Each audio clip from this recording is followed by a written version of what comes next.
Hey, good Hey, morning. happy October 11th, Oh my gosh, 10-11. 10/11. Yeah, Time's a flying.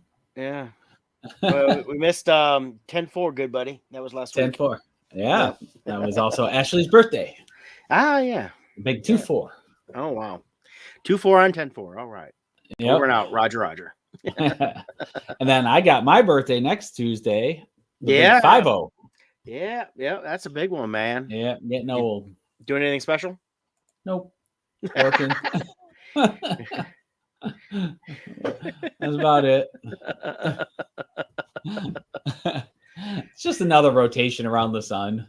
Yeah. Yeah. So, Well, it is a big deal, though. See, yeah. you are now what 5 years closer to senior coffee at McDonald's. Hey, there you Unless go. they've changed it. It used to be 55. So, of course, you should be getting your paperwork from the American Association of Really Old People, AARP. Yep, yep. Yeah. For sure. Yep, moving Yeah. along, but things are going well here. How are you doing? I'm doing all right. Doing all right. We were in Baltimore over the weekend for the Edgar Allan Poe Festival. Went very well. We sold a lot of books, not just Poe, but Crimson Shadows. And So how's the turnout there? We've never. This is our first time being having a presence at that event, right? yeah, it was busy. I mean, we had rain on Saturday to start, and then it cleared up. Was this Um, outdoors or indoors? It was outdoors. It's an Oh, outdoor okay. festival, so we had a tent. We were in a tent. They had a nice tent. I mean, it was a good, hard, solid tent. Those big white ones you see for events and that. Yeah. Um, so we kind of planned ahead. We had a tarp just in case it was like blowing in. We had to cover everything. I had a raincoat. We had umbrellas. We were prepared. And unfortunately, it was about 1 o'clock. It started 1 o'clock. It was pretty much done. Felt like it took forever, but it was just about done. um, and then the sun came out. But even during the rain, people were coming in. They were looking. They were buying, and Nice. and they were interested. I mean, we sold. Gosh, I want to say we sold close to between 40 and 50 of the Poe trades. Nice. And on the Crimson Shadows side, I know of at least, I think, 8 sets of four. And then we sold some mix in there. So we probably sold 50 to 60 comics Nice. on that. And then we both brought a little bit of art and we sold some of that too. Yeah. It did very well. We were very happy with it. We would go back again. Nice people around us that had done it for years before. And of course, our good friend Enrica is the director of the Poe House, and Yeah. she was helping. She was overseeing some things, and she had another guy, Will, that was kind of taking care of the day-to-day operations while they were there. They had a great reception on Friday night. We didn't know what to expect. I brought a little bit nicer shirt and just in case, still wore jeans, and so we didn't feel out of place. But we're like, okay, so this is a little bit nicer. It was in the hall, Westminster Hall, which is attached to the church, which is where Poe is buried. Hmm. And then very, very beautiful place. I didn't upload any photos. I took a couple here and there. And then they had some hors d'oeuvres, some nice food. So we basically had a free meal that night and then free drinks. And we got to talking to different people. Ran into a guy who goes to Comic Cons all the time, knows half the people we know. So we ended up chatting with him for a little bit and a few other people. So it was really nice. It was a good experience. And we went in. Yep, that was it right there. We went in on the as cheap as we could with using points for the flight, just splitting hotel. The cost to be at the event was almost nothing. So, in terms of that aspect, but it worked around all around just great. And they're expanding it next year. Next year's the 175th anniversary of his death. So it Wow. sounds like they're expanding a little bit more. They have Wells Fargo and a few other good sponsors that are really putting money into it. You can see them there. Paul Baltimore, sponsored by Wells Fargo. Yeah. Yeah, development's been there since day one, and this was the 6 years. Next year's the 7th year. Plus, it's like the 75th anniversary of the Poe Museum and a bunch of other stuff. And if you ever get to Baltimore, it's great to check out that little museum. It's his old house. They have parts of it kind of blocked off with just clear plastic. They don't want anybody going in and touching stuff, but they have it set up kind of how it would have been if he was there. Yeah. And it's nice. And then you can donate online. When you go there, they have a nice gift shop, of course. They sell a bunch of different stuff, things like that. And so just all around was a really good show and a good event. They had And the Death Weekend bus tour. yeah, I mean they bust everybody around, which you kind of have to in that area. Some of Yeah. those areas are not good areas. Yeah. So you can do the house, which is right there. Then they bus you over to the probably the graveyard and a few other places. Yeah. Um, and so definitely was a lot of fun. And if it fits the schedule, we wouldn't mind doing it again. It's because it's a great way to promote Bardstone. Yeah. Yeah, And that's our crowd over there yeah, for that. and with us going to trade next with this first 4 issues of the Crimson Shadows, that's something we'll be talking about as Kickstarters here soon. Hmm. It's something that the issues go fine, but they're definitely, you have to charge more for the individual issues than we will with the trade. Right. And I think we would have sold more trades than we did issues, because a lot of people were interested, and some people say, "Well, I'll kind of wait and see what you guys do next year," and Yeah. like that. So we get that at Comic-Con, so it's not a big deal. So Yep. And that's moving along. I'm getting very close to being done with the colors, and then I mhm. can go to Brett for lettering. And then while he's doing that, I'm going to work on cover designs, because we're going to have a soft cover version and a hardcover version. So I'm Yep. going to work on designing the cover, especially for the hardcover version. I want to come up with something special there. Yeah. So really excited for that. And of course, there's Kevin. Good morning, Kevin. yeah, good morning. Chiming in this morning. Anyway, like I said, we had a great time. It was just we weren't sure what to expect on the whole front of everything, but we were excited to be there. And nice thing is, different than a Comic-Con, people going to this thing were a little more excited. There's a few from the neighborhoods that came in, but it was people that really came in. There's people that flew in from all over, people from overseas and everything else, just for this little festival. And they've really grown it from being very small to it's getting bigger and bigger every year. And it's a great way to not just celebrate the works of Edgar Allan Poe, but to encourage literacy, reading, creativity, because they have so much different stuff going on. They had people next to us did movies. There's people that were putting on performance art. There was bands, things like that. So nice, good mix of stuff. Nice. Yeah, when you got a show like that, you never know what you're going into. Sometimes these little shows are very little and barely any turnout, and sometimes they're gangbusters. Because you have a hardcore fan base that's there. So it sounds like this was a really good show, and really done well. Yes. Awesome. So good time on that. So good times. And of course, I got home Monday and I worked yesterday, and I'll take today and tomorrow off and back to work again on Friday and through the weekend. But so always still recovering, because even though it wasn't like a hard show, it still takes a lot out of you being outside and all that. So yeah, outdoor shows are tough, especially this time of year. Place like Baltimore, you could have had high winds, you could have had heavy rains, or you could have beautiful sun. You just don't know what you're going into. Yeah. So very good. Yeah. So, and what have you been up to? Because we haven't talked since last Wednesday. Probably working a lot. It's been very busy. We've had some closings and some clients who we've been working with. So just been very busy between that and really working on getting this next phase of Crimson Shadows done. I haven't had too much time entertainment wise. We'll be talking about the Ahsoka series that got wrapped up. Did you watch episode 1 of Loki season 2? I did. Yep, In fact, I've watched it twice. Okay, so we got that to talk about, and I'm trying to think. Gen V, did you start Gen V yet? Yes. I am. I think I'm caught up. Yeah, I think it's 4 episodes. 4. Yep. Yeah. So we can talk some of that. Movie wise, wasn't much out really, so nothing that was like really grabbing me, so I didn't go to the movies.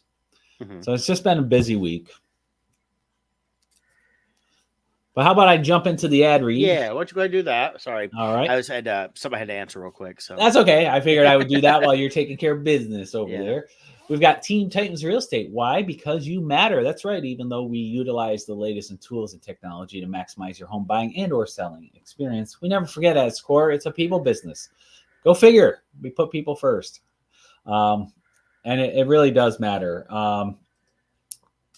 I hear over and over again so many stories of people who were unhappy with service they had because the person just never called, never returned, things, or they worked for them, but they didn't really pay attention to what the actual needs of the client was. So that's where we come in. We really take the time to get to know you, and everybody it's not a cookie cutter business. Everybody has different needs, motivations, financial situations. Everything's different for every single client. And so that's what we take into account when we are helping you with your probably the largest financial asset that you have, which is your home. So give us a call. Jill and I are here for you. I just posted the number up in the comments. 586-232-5144 is our hotline.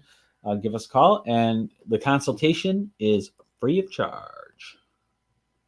Excellent. And we also got Larger Family Chiropractic Center PC, located in Belleville, Michigan, and Dexter, Michigan. And they take great pride in providing the finest chiropractic care to each and every patient, offering on-site digital x-rays, orthotics by foot levelers, young living essential oils, aromatherapy, full line of vitamins, all in a family-oriented environment. Give them a call, 734-697-4244. There's my line at largerfamilychiropractic.com. We have a link it on Musings, as well as here on Facebook. Look for Larger Family Chiropractic Center PC. They have 779 likes, 798 followers. You can give them a call right from there, like, and send them a message.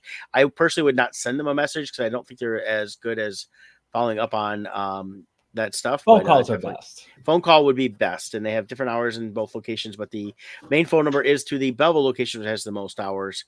So definitely check them out. I was talking to a guy that works there at Meyer that I see all the time, and he was asking about a couple things and mentioned something about chiropractor. And I said, yeah, I go to chiropractor every week. He goes, every week? So I got some issues. I said that from a car accident, it's really bad. I said, not everybody has to go as much as I choose to go. Right. Which is the key point there. I choose. They don't tell me I need to go. They don't keep trying to force me to keep going. Things like that. I just find it works for me. So I told him, I said, check out Lawrence. He's out there towards the Dexter area. So he's going to go and check them out and help with a couple things. He has some issues with his shoulders. He's like, I know it's like my shoulder dips more here than over here. And I got some other issues. I said, yeah, that's some stuff. They'll take some x-rays. They'll work with you, take your insurance. They'll see if the insurance covers it, because not all insurances do. And sometimes, though, the insurance will cover x-rays, but just won't cover the actual chiropractic treatment based on whatever insurance you have. But always take your insurance and let them check that out for you. So definitely check them out. Larger Family Chiropractic. One thing I want to cover too real quick about that is sometimes people will be like, oh, they make you go every week, or they don't make you. But what's going to happen is you're going to feel good, and your body will tell you when you need to go back. Right. And you'll start feeling it. You'll feel like the tension building up in the spine or neck or wherever you carry that tension. And you'll feel a discomfort that prior to going, you just considered it normal, and you didn't realize how much tension you were carrying. And then you go and you get the relief, and you're like, oh, that's what I'm supposed to feel like. And then your body will hold the adjustment for a certain amount of time. And the longer you go, the longer your body will hold. Like for me, I go once a month, and it works great for me going once a month. But it's not that I have to go once a month. It's just around the 1 month mark, I can start feeling something going on up here. I can feel something over here. So I go back, get that little adjustment, and I feel great again. So they don't make you go. You're going to want to go just because you feel good. One thing, like for me, prior to going to the chiropractor on a regular basis, just doing this, I would actually hear, like inside my head, I could hear the skull and spine grinding. I could hear a grinding. Yeah. Ever since going, that's gone. I used to crack my neck. Which is not good for you to do. Right. But I would have to crack it 6-8 times a day easily, where I would twist my head a certain way and do this loud crack. I have, ever since going regularly, I think I've done it in all seriousness twice in 8 months. Yeah. I mean, my neck feels good. So that's what chiropractic care does. Your spine is the channel. Your spinal cord goes down there. That's the channel where your brain sends all the signals through the nervous system to the rest of your body. And when that's all in alignment, the nerves are firing properly. Yep. So check out Loringer. They do top-notch service. Yep. And I was telling this guy, I said, look, it's not a cure, but it helps your body to heal. And, there's some things that, go on. I don't ever really say it cures, because nothing really truly cures in a lot of ways, but it definitely helps you a lot to get better and feel better and work better. And your body itself can do some natural healing at that point. So, yep. So excellent. Awesome. So, yeah. So I was gone a lot last week, between work and travel. So I haven't watched a ton of stuff. I did, like I said, I watched Gen V. I caught that Thursday night. It's almost difficult to give a review on the show because the show is not safe for work. It is very hardcore. It's, Um, it's probably the single most realistic superhero universe, though, that has ever been created. right. I love how they incorporate even things like corporate sponsorships, athletics, like a world filled with superheroes. A lot of things would be different in our world today. Like a world with like the Justice League or even the Avengers. Everything else in reality kind of still remains the same in our world. But in The Boys, you see how like the superheroes are getting the sponsorships and the races are between superheroes now because we always want to see who's the fastest. Like regular NFL would not be fun anymore if we had a world of superheroes. No. We wouldn't want to watch average people playing. We'd want to see superheroes playing, So I think it's really cool the way they really look at how not just that part of the world gets changed, but also politics gets involved, big dollar spending, corruption at high levels. Like all this would be real stuff. So I think it's really the biggest cool. thing I think they show is that is the corporate. I mean, it's set on a campus, and one of the classes is basically on publicity, on how to publicize, be an influencer as a superhero and publicize, do all this other stuff. So branding and things like that. And the rankings, it's like, well, that person's really good, but they don't trend well.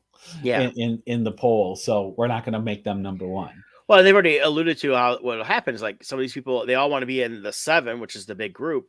But I would say, well, you'd be lucky to get some little podunk town somewhere to be their superhero, right? And because they control your life from then on is bought, right? So it's kind of one of those things where they, you have no choice on a lot of this stuff. So so it's really cool the way they address this, but they also, on an individual level, having that kind of power can corrupt people. So you have some people who misuse their powers, even if they're not bad guys, they are twisted by the amount of power they have. Yeah. And that's interesting. One thing I didn't notice right away, though, did you notice who was playing the main guy at the beginning? What was his name? Golden Boy, or what was his name? Yeah, Golden Boy was a kid that in the first episode he kills himself. So. Yeah. So do you know who that actor was? No. That was Schwarzenegger's son.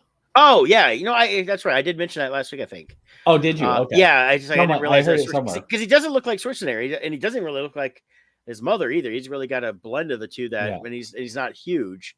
The one that looks like Schwarzenegger is the one that Schwarzenegger had out of wedlock with his maid. Right. He's the one that's really big and is really going more of trying to get the size that Arnold has, but this one, he's in really great shape, but he's a leaner build.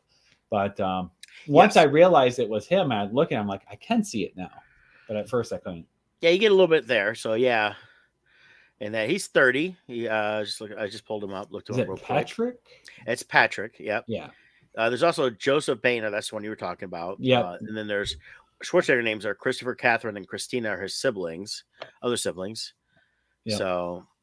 And that, but yeah, no, he was good, and I liked him in this. It's I know he's been doing some acting, really trying to make a name for himself. Oh, I forgot he's in the Scout's Guide to the Zombie Apocalypse. Oh, I didn't know that. Yeah, he was in that one. So okay, and he played Jeff. And there's probably either one of the high school kids or it's been a long time since I watched that because it came out in 2015. It was a funny movie. Fun one. Yeah, I only saw it one time, so my memory's a little vague, but I enjoyed it. I've seen it a couple of times I saw it once in the theater and once at home, and it was definitely funny. I like the take they did on all the zombie apocalypse stuff, and centering around the kids that were scouts, and the one was the only one to be a scout, and he was kind of the nerdy kid, and his two friends didn't want to be scouts, but they did it because they were his best friends, and so they have that little tension going on when they find out why they really stayed as scouts. They want to go off and hang out with all the cool kids. And But if you don't know about the Boys universe and Gen V and stuff, it's funny what they do. They are over the top in a lot of ways. I really enjoyed this last one where the guy's superhero power is he can find evidence really well. and he has like this TV show. Kind of has a Dan Abrams look, like from that guy was he was also in a show on Hulu called Future Man. He's actually really hilarious okay, in that, yeah, and he but plays a similar type of character, just not a superhero, just a future guy.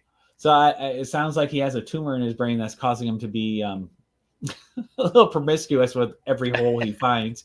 Yeah. So like they do some funny angles with that.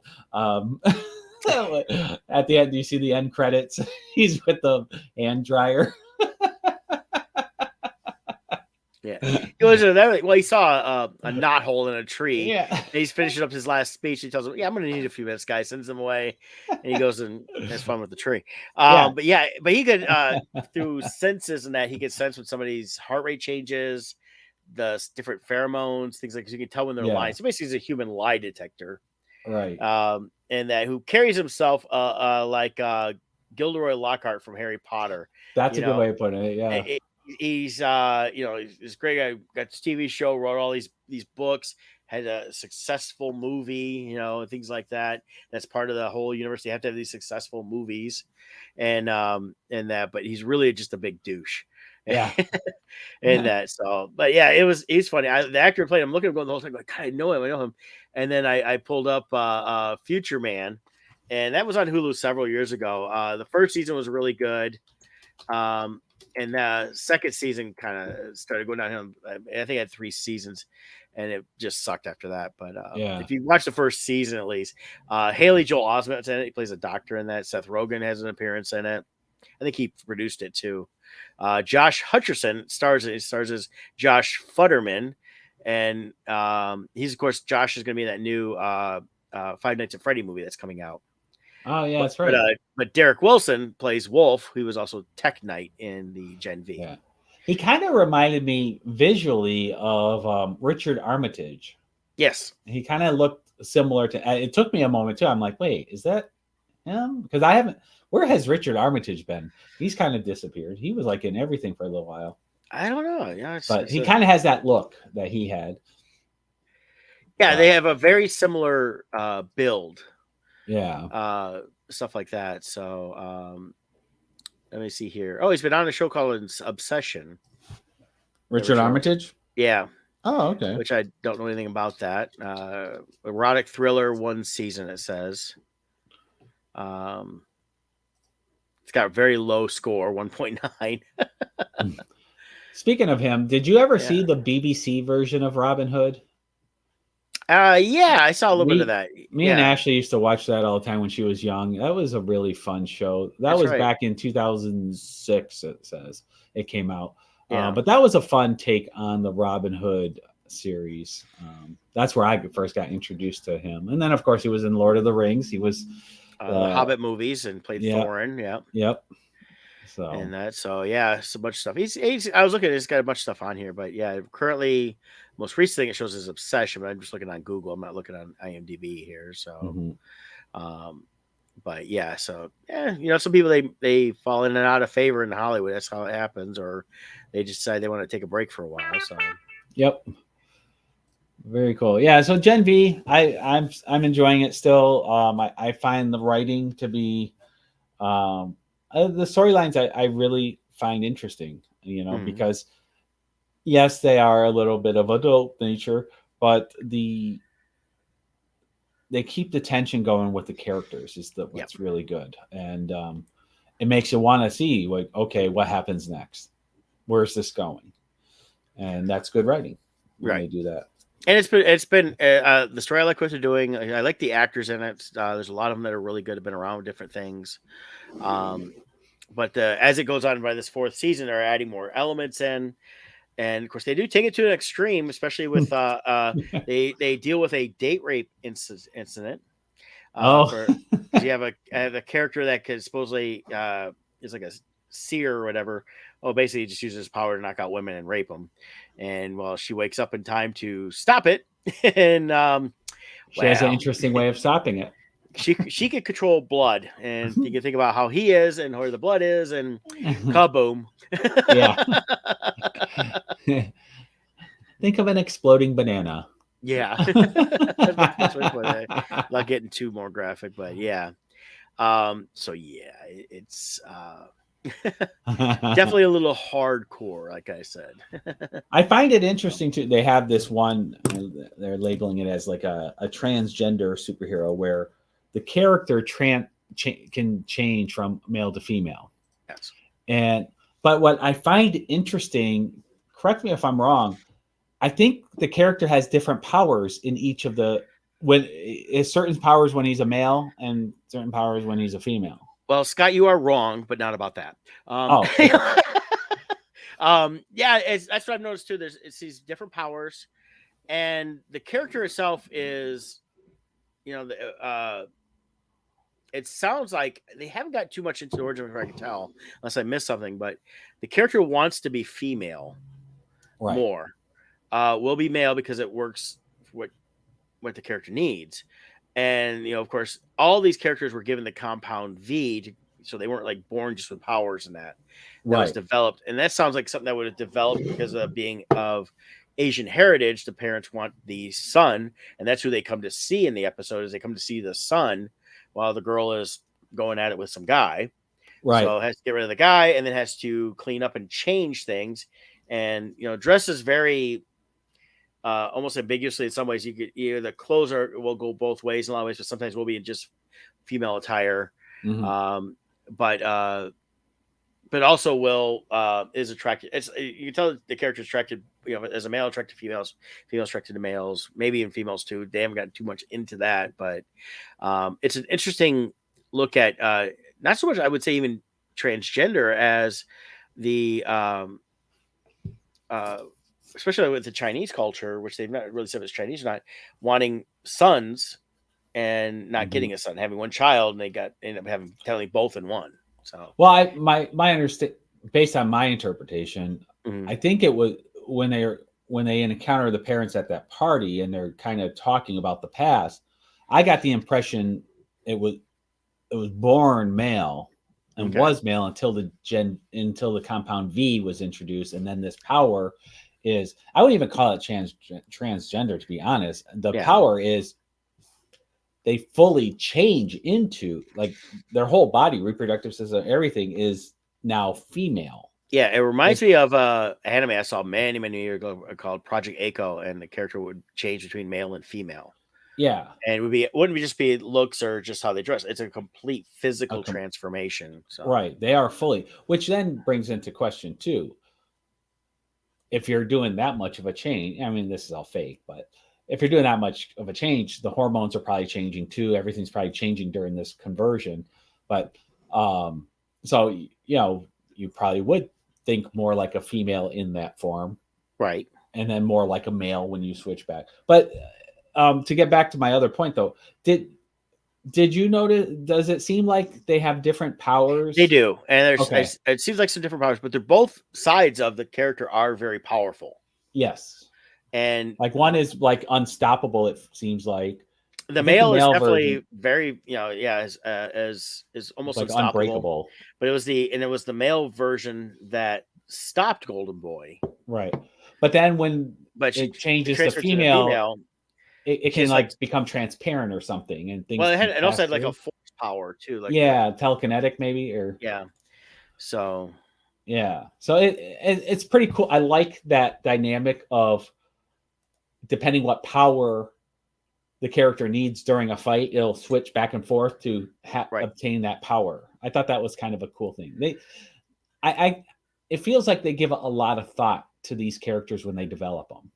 There's backstory that gets revealed, and it sounds like the initial creation of the series, they spent a lot of time working on the backstory for know how to take the character forward. So it doesn't feel like, we'll just have them all of a sudden be able to do this. Correct. It kind of flows naturally, things like that. So I like that about the show.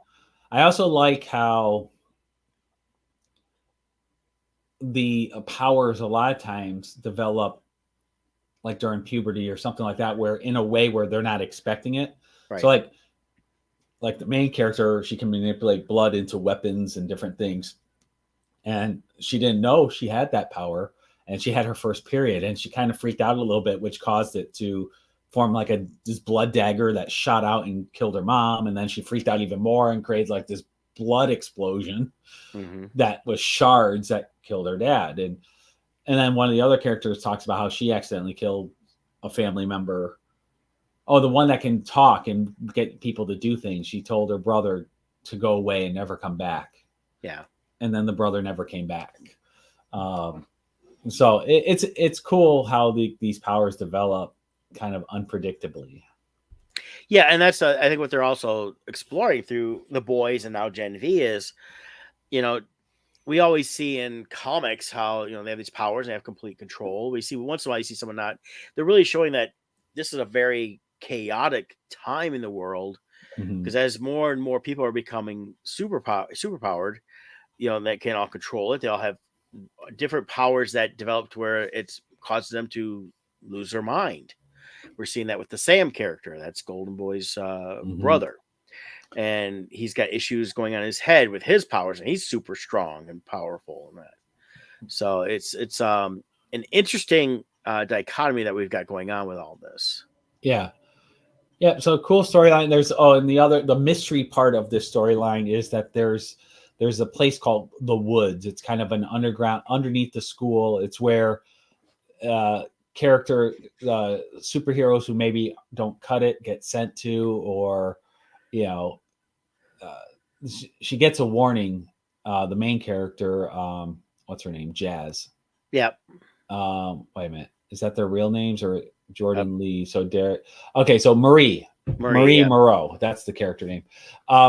Like she's told, like, hey, if you don't make it, it's not good what happens to you. You become a lab experiment, basically. So they hear rumors of this, and after investigating, they find out that happened, that it's true. But the other cool part is then the relationship of like Andre with his dad, who is a famous superhero, Polarity. You know, he always looked up to his dad. Now he sees his dad in a different light now and realizes he's just a cog in the machine, and all he cares about is the ratings and the numbers and, oh, be quiet, don't rock the boat. You know, and he's like, well, wait a minute, aren't we supposed to do superhero stuff? So he's struggling now with the reality of who his dad is. He's not the hero he looked up to growing up. He's mortal. He's a man who, you know, is part of a system, right, and is afraid. So they attack all these kind of things, and it's very much like X-Men was in the comics back in the 80s. That's what made it revolutionary. Is these were characters with flaws, with real power. They had powers, but they had to discover the powers, and that's where Professor X came to train them and how to use it, because things could go wrong. And it very much has the feel of, you know, if X-Men came out today, I think it'd be the boys. In a lot of ways, yeah, I think it would. I mean, they've taken that way into comics a little bit, so. But yeah, it's. I think you're right on that. The X-Men was kind of one of the earlier adopters. I mean, you can kind of go back to Spider-Man a little bit. Spider-Man as a character had flaws, but he had control. For the most part, he got control of his powers. And I think what they're showing here is that if you start, this is different. He starts giving everybody powers. It's almost the Incredibles, where Syndrome goes, once everybody has powers, then nobody's special. Right. And that's kind of where this world's going to. Right. So. And the people without powers kind of become thought of as disposable. Yeah.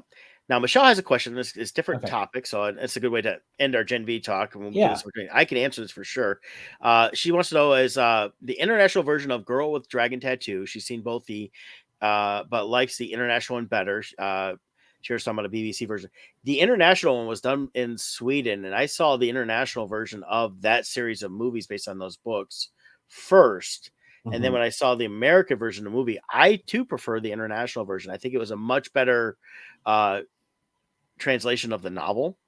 I think it handled it better. The filmmaking was spectacular. Where the American version, they were trying to be too Hollywood with it. And I think it came through too much in the way everything was portrayed and everything else. So I don't know. Have you seen those, Scott? I saw the American version. I read the book a long time ago. And then they came out with the sequel, but what it was interesting too, the American version, they had the sequel, but it like had nothing to do with the first one. Like they had different actress cast, and that's where the other one did better. The original version. Pardon me. Yeah. 2011. Yeah, Stieg Larsson, who unfortunately passed. I guess he was writing another book on that too. Yeah, I from what I've heard, it sounds like the Swedish version, they kind of went in with the intent of telling the whole story, I think. Whereas the American version, it's like, well, we'll do one and see how it does, and you Yeah, know what I mean. yeah, they did the full run of the movies, and it was done in 2009. And I want to say I'm not sure if they released them in theaters over there or if it was a made for TV, but like a HBO style type Kevin's show. saying each is 3 hours long for the Yeah. movies. Yeah. Like I said, yeah, the Swedish ones were great. Like definitely the first one, it was 2 hours 32 minutes. And then they had 3 of them, and that kind of wraps up the story in some ways. It was originally a trilogy, because then there's the girl who played with fire, and then the girl who kicked the hornet's nest. So let me see which one's which here. 2009 also came out with the girl who kicked the hornet's nest. That was 2 hours 27 minutes, and that one was with Michael Nyquist starred in that. And he was in Mission Impossible. He was in John Wick. He played Vigo.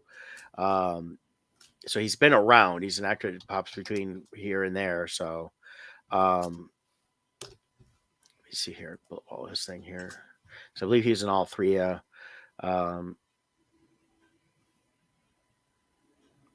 Girls Kicked the Hornet's Nest, and then maybe it wasn't in the next one. So, but yeah, it was. I remember seeing those. They were popped up on Netflix at one time. Mm-hmm. And just really good movies. Well done. And then let me see here. Yeah, the girl who played with fire. So it's like all 3 are listed as 2009. I don't know if they really did come out that year, or they may have. They may have all 3 just come out boom, boom, boom. But yeah, and then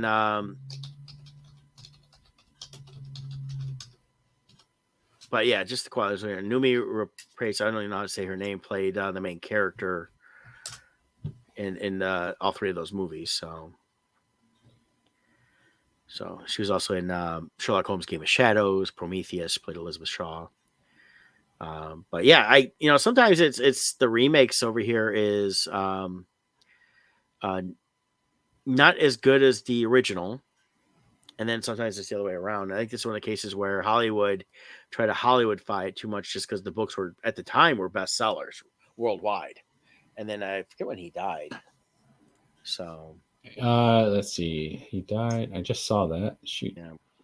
Oh wait, it sounds like there might. What's this? The Girl in the Eagle's Talons was published in 2022. Okay, that was the one. The girlfriend. He was with the same woman for many years, and she had the book on that, but because they were never married, his family, his father and brother, I think it was, went and sued her, trying to get that copy of that, and she claims she has complete rights over it.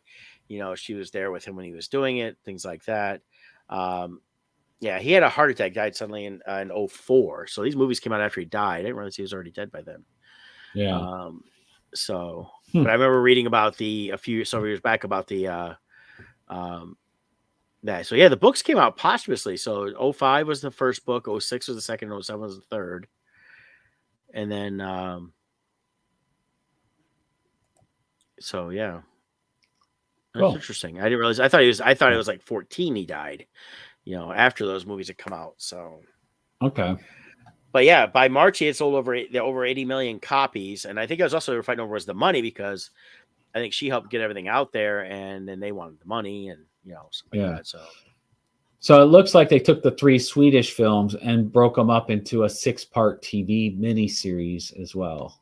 Okay, that might have been what I saw as a TV thing. It was divided into 6 episodes total. Yeah. So, but yeah, the movies were done really well. And like I said, it's I'm not sure where they're at right now, where you can see them at, but I would check like Netflix. Prime might have them. So yeah. There you go. Yeah. You ask, we answer. Well, it was something I had seen, so I knew. I was like, hey, I know this. This is, so. Yeah. But yeah, his partner was Ava Gabrielson, and like I said, she was the one that was with him for a long time. Since 1974 to 2004. I mean, at that point, and at least in the United States, it would have been a common law marriage. So Yeah. Faux show. yeah, but she was fighting for the rights to his books because she was the one that was there with him the whole time he wrote them. So all right, Well, so she was cool. with the Beastie Boys. She'd be fighting for her right to party. Yeah, she does a lot of stuff herself. She's a writer and all that stuff, but she translated Philip K. Dick's The Man in High Castle into Swedish. So I haven't seen a lot of Swedish films. I've seen a few, and they usually do a pretty good job. They definitely are a little slower pace at times compared to what we're used to in American films. Yeah. They're not fully British, but they do mix between British style and American style quite well. So Yeah. And of course, we have to thank Sweden for their contribution of the Swedish Chef. well, and also the Swedish bikini team.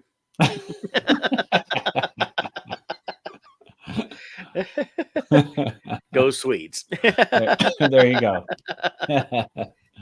So we got Ahsoka. Ahsoka, yes. That's Wrapped up the first season. Also known as Rebels Season 5. Pretty much. Yeah, I mean, that's what it was. Yeah, it was really good. I enjoyed it. I did too. And I've been seeing a lot of stuff people post like, oh, it sucks. It was never designed from the get-go. They never said this was like a one and done. We're seeing a lot of stuff like the next step is the movie that Filoni wants to do, and that's still 2 years away. Yeah, John Candy, Swedish Doctor and Splash. Yeah, he was funny. Love John Candy. But yeah, it's a lot coming up. Yeah, I mean, it's they announce movies, but with everything Star Wars, until you actually see that, hey, this is in production, you can't trust anything. Yeah. So with this finale, what I found interesting, and this you really got to be versed in the Clone Wars and Rebel series. It's really important if you go back to the episodes where Ahsoka goes to the world between worlds in there. But the other part is when something happens. I forget what triggers it, but Anakin and Ahsoka end up meeting the personification of the Force, which is the father, son, and daughter. And what we find out through this is where that was. The last shot of Balin's skull on the big statue of the father. Mm-hmm. The statue is pointing, and then they show behind his back where it's pointing, and in the distance there's a temple with this light at the top. Yeah. It's the same temple Anakin sees when they get to that place. So this is pretty much the birthplace of the Force, is what they're hinting at. Yes. And Balin's skull is looking. There's some theories as to what they're doing. So in those animated episodes, Anakin was to take the place of the father. Ahsoka dies in that episode in the cartoon, but the daughter gives her life to give her essence to Ahsoka. Mm-hmm. And so many think Ahsoka became the daughter through that. And they think Balin's skull is trying to take the place of the son. And that's his mission here on this planet. Yeah. Another thing that kind of a small little thing, I didn't even notice it till people pointed it out, is in the episode, in the animated thing, after the daughter dies, giving her life to Ahsoka to bring her back, the daughter becomes, there's an owl that keeps appearing next to Ahsoka. And it's believed that that's the essence of the daughter following her around to protect her. I guess in some of the scenes on this planet, you see an owl in the background. Mm-hmm. And so I thought Filoni's throwing in like really like fan service stuff into the backgrounds of these things where it's like, oh my God, there it is. But yeah. So it definitely feels like this is the path he's taking for season 2, is to bring that to life. In a lot of ways, I really hope he's doing more of a season 2 than just going right to Heir of the Empire movie, as they try to speculate online. Or they're going to do the Heir of Empire movie, and Ahsoka's not going to be part of it. And Ahsoka season 2 takes place in this other universe, and they never make it back for the big war. Right. That's possible too. Yeah.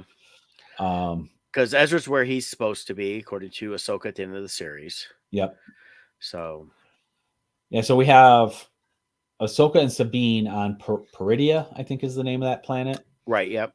And then Balin Skull is over there, and his apprentice is there too. The Correct. She goes back to a bunch of the guys that were helping them in metal, and kind of they're wearing red, but they're kind of a Knights of Ren looking thing. And there's been a lot of speculation is she setting up for the Knights of Ren? Could be, yeah. You know, with the birth of the Force at this planet, this is a planet that has both light and dark side as a mix. So there's a lot that can happen there. Yeah, so it's pretty interesting what they're setting up. And the big question though is, what do you do with the character Balin Skull?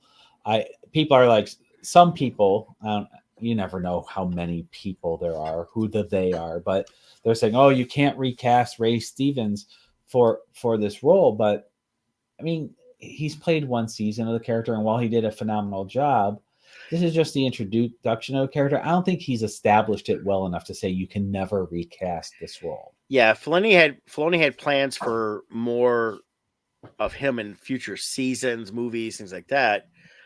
Well, they're going to have to do a Dumbledore, and they're going to have to recast it, and they can find someone that can fit the role. You know, it's funny is we lost Michael Gambon last week, who played the second Dumbledore in the movies. Yeah. And I've been seeing all this stuff out. It's like, now he's dead. All this stuff comes out of the woodwork. Like, oh yeah, you know, the fans didn't like him. He got threats from fans like, those aren't fans. Yeah, I'm sorry. Those are just morons that threat. If that really happened, never heard about it when it was going on. Personally, everybody I know that saw him come on liked him. In a lot of ways, I mean, as much as I liked the first Dumbledore, I liked him a little bit better. But his own take to it too. I never understood though the first Dumbledore, Richard Harris. He is so old and frail as a human being. Like, casting him, like, you could tell looking at him, he didn't have much time left. What we know he wasn't going to do action scenes. Yeah. Well, what we know of, you know, the character now through the Fantastic Beasts movies, you know, and that he is definitely older in that, but they made him in the movie a lot older. And even in the books, he was never as outgoing, harsh as the Michael Gambon was, you know. The scene where Harry gets picked for the goblet and he goes back there and you see him running through the thing and he gets in Harry's face. That didn't happen like that in the book. The book, he was a lot more calmer. He's like, Harry, put your name in the book. You know, the other one, he's like, Harry, did you do that? You know? Yeah, he was like a little too aggressive there, I thought. Yeah, in a lot of ways, he was a little more forthcoming because he had a little bit more energy. But yeah, Richard Harris, you know, part of Richard Harris with the first movie was it gave a huge British name to the movie. Yeah. I just can't see him ever fighting fighting Voldemort. You know, but Dumbledore really never fight him much. I mean, Dumbledore can handle because he's very powerful. Yeah. But you know, it's one of the things. Richard Harris was just a solid actor. Yeah. Now, when he died, he was 72, so he really wasn't that old. Really? He looks like 90. Yeah, he was a lot older than looking wise than he really was. Oh, okay. You know, he's one of those guys. Just when he started aging, he aged, and because he was born in 1930, died in 2002, so I had 72 years. Yeah. But then Michael Gambon, you know, who did that, but of course we're getting a little slightly off topic, not much. We'll go right back to it. You know, he was born in 1940, so he was 10 years younger than Richard Harris, in a much better shape when he started doing the movies. So really, by the final movies, he was probably right about the same age as Richard Harris by the time he was done with the movies. Correct, and a lot of it was all makeup and things like that. So but you know, I personally say, you know, if there's more story to tell, you have to recast the character that dies. And I'm sure they can find somebody that could fit the role. Come close. It won't be exact. I mean, when you look at the two Dumbledores, they didn't look exactly the same, but there was enough that, you know, when you first go see it, you knew it was going to happen. When I first saw the third movie, it was like, okay, he's different, but 10 minutes in, because he knew how to handle it, he was able to do that. So, yeah. So I guess who would be a good recast? That's tough. Yeah. Because, you know, Ray Stevens, I would not have even thought of in the first place, because he just wasn't on my radar. So Yeah. I feel like he was, and I think I said this in a previous week on our show here. I feel like he was the personification of the animated version of Count Dooku. yes, I feel like he was like a perfect physical representation of that character, and the physicality, the strength, he has a certain ominous gravitas to him that carried very well, well, without being overly villainy. being British helped. I think that's something they have. If they do that, he's well, he was born in Lisburn, United Kingdom, so he was kind of a North Irish actor. They call him British, all that stuff. So they have to find someone, I think, that can personify that. I personally would not want to see a bigger name. They need to find a good character actor, someone that's solid, that's been around a little bit, that could take over the role, things of that nature. So, but yeah, it's something that's gonna be. The whole season. I said this from the second episode. I was like, this does not feel like a one and done season. Yeah, this is definitely a vehicle to carry forward the story to something larger. Obi-Wan felt like a one and done season from the beginning. You could see where they're kind of going with it. You know where it has to end up. They can't go too far into things because of the timeline. But if they wanted to do another Obi-Wan, they could, because there's still time to do some things. So Christopher Walken couldn't do it, but for two reasons. One, he's not in the best health anymore, and age. He's about 20 years older. Yeah. But plus, Christopher Walken tried out for Han Solo, so that'd be kind of weird. Could you imagine Christopher Walken as Han Solo? That would just be so crazy. Yeah. But I mean, Christopher Walken would be bad. I mean, of course, he'd bring more cowbell to it. So. Yeah. Did you ever, a little side topic, did you ever see, it's an old interview with Mel Gibson about Christopher Walken? No. And when he first met Christopher Walken, he legitimately believes Christopher Walken is Satan on Earth. Oh, wow. He's like, when I first met him, he didn't even walk to me. He glided, and he's like, there was something evil about it. He's like, I couldn't wait to get away from him. Like, look it up. You could tell Mel Gibson was like terrified of Christopher Walken. I can do that sometime. Yeah, it's an old interview from like the 80s or something, but he's like, this guy, I think, is Satan.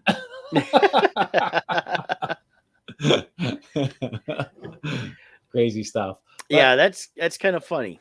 Yeah, but as far as Ahsoka goes, I'm trying to think. The big thing, of course, is Peridia. What's going to happen there, carrying forward to Ahsoka season 2. Era of the Empire is now set up. We've got the return of General Thrawn to the Star Wars universe galaxy, and they're approaching Dathomir, which is the home planet of the witches. The Dathomir witches. Dathomir witches. Thank you. Blanked for a second. That's their home planet in that galaxy, but it sounds like Peridia is also the home planet of them.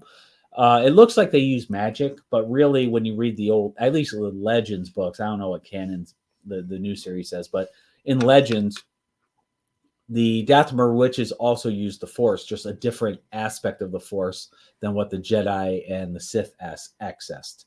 So they tapped into the Force as well. So not sure how they explain it in the current Disney canon, though. Well, I mean, even in Rebels and that, they called them witches, and that's what it was a different aspect of the Force. It was pulled more from the dark side, but it wasn't complete like Sith dark side. So yeah. Did you see who played the Queen Mother Witch or whatever they call her? Oh yeah, I forgot about that though. Yeah. What's her name from? Oh my God, Farscape. What is her name? Oh, let me look up here. Farscape cast. It was Claudia Black. Yes, Claudia Black played the head mother of the Dathomir witches. So that was cool to get her into the Star Wars universe. Yeah, and I like that. And the thing is that we saw them loading up into Thrawn's ship, all these boxes, almost casket-like. And there's been many speculation. Is it troopers? Is it the witches that have all passed? Or they're going to resurrect through the Force? So we saw that they can do that in this. We saw zombie stormtroopers in this episode. Yep. last episode. That was cool.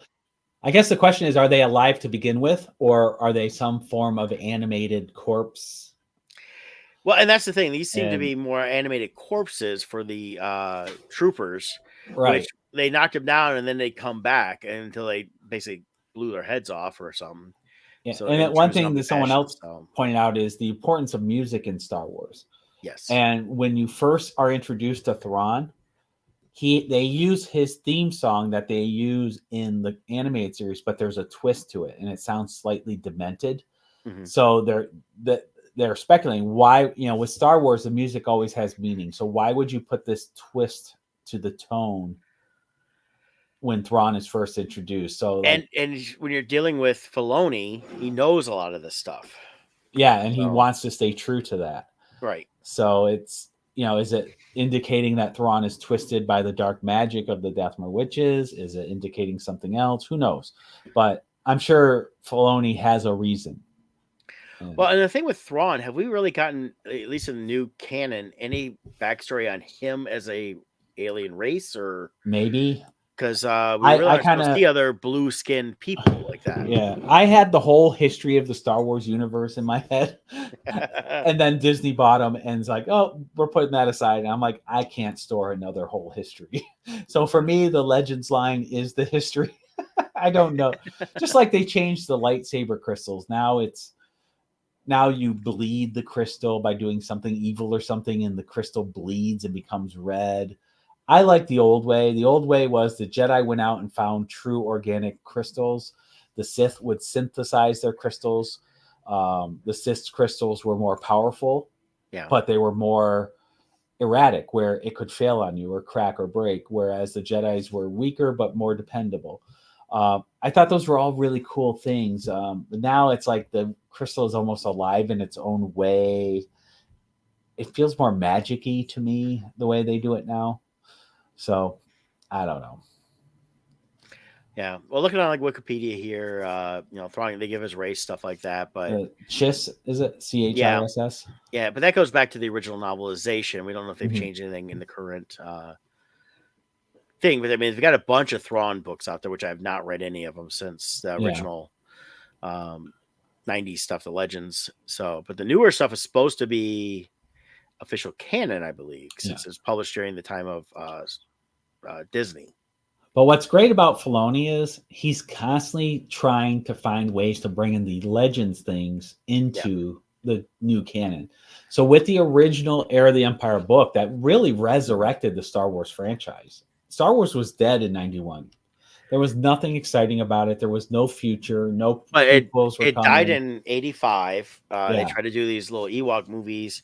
Nobody cared. Right. Toys that were done. They were just redoing the toys and repackaging them. There was nothing new coming out. Right. So And at that point, Lucas was saying he's done with movies. He wasn't going to do anymore. he was done with Star Wars. He wasn't done with movies. He was done with Well, I mean Star Wars movies. And what he did was that's when he did Willow, and he was doing Howard the Duck, things like that. He had some other projects he wanted to do, and then I forget how it came about, but basically it was like, I don't know if it was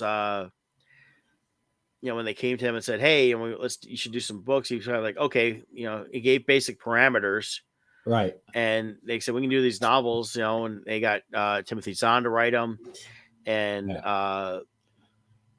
so the Heir of the Empire series was the first real introduction to this expanded universe, and it took off. And Star Wars fans were eating up these books. And then it just kept growing and growing. And, they had well over 80 novels that came out of all these different series, and they were so well done. And Filoni is a fan first, and he knows those stories. And so the elements, he's going to try to bring those elements in whenever he can in a way that makes sense. So in that original Heir of the Empire, we had the clone emperor come up, which we know from the sequel series that the emperor is going to clone himself. So, and we've seen from the different series, like the Mandalorian stuff, they keep implying about these cloning projects. So I think the Heir of the Empire movie is going to start digging into that aspect quite a bit, I think. We'll see. The other part of the book the Heir of the Empire series that came out is fan favorite Mara Jade, who ends up marrying Luke Skywalker. That character has never been brought into Legends yet, or into the current canon yet. I Right. think Filoni will try to bring that to fruition. I Michelle, think if he has the ability to actually, she found the Mel Gibson interview about Christopher Walken, right? yeah, I mean, you can tell Mel Gibson is terrified, yeah. like legitimately terrified of him. Well, I would say this with Ahsoka and going forward with all the Star Wars TV series / movies that take place from this time forward. If you want to go back and read the original series, Heir to the Empire, Dark Force Rising, and Last Command, not a lot of that's going to make it in because there's some things in there they have not been able to set up. The other thing is it does still center around Luke, Leia, Han's in there, Lando's on there, you know, so it dealt with the original characters we all loved, but added in a bunch of new ones between like Thrawn and like I said, Mara Jade. You know, they have you know, a twisted clone of a Jedi Master Grand Admiral killed years before, Joris Sabath. So it's things like that. It's different. I've got them physical copies that I've downloaded on my Kindle, and someday I got to remember to charge my Kindle and read them again. Yeah. But it's and it all takes place during the New Republic. So a lot of the stuff that's going on in there, even if it's not full storylines, you can see where Filoni's pulling aspects as he's been doing the Mandalorian, creating the New Republic in these series, dealing with that aspect of stuff. And you know, the hardest part is you know, you've got unfortunately Kathleen Kennedy until she's gone. She said that we will no longer recast the classic characters. So that would be Luke, Leia, things like that for the those ages. I mean, doing the young Leia was one thing, but showing young Luke was another thing. But they won't show them in this timeline as adults, is what she doesn't want. Which, of course, what she wants is High Republic, which nobody wants.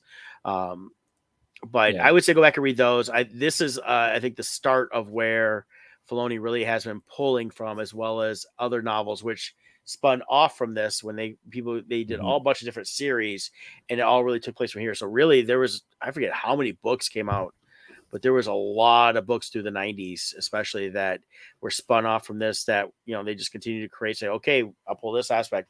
They dealt directly with Mara Jade. They went more into Mara Jade stuff. They dealt with Luke and Mara Jade.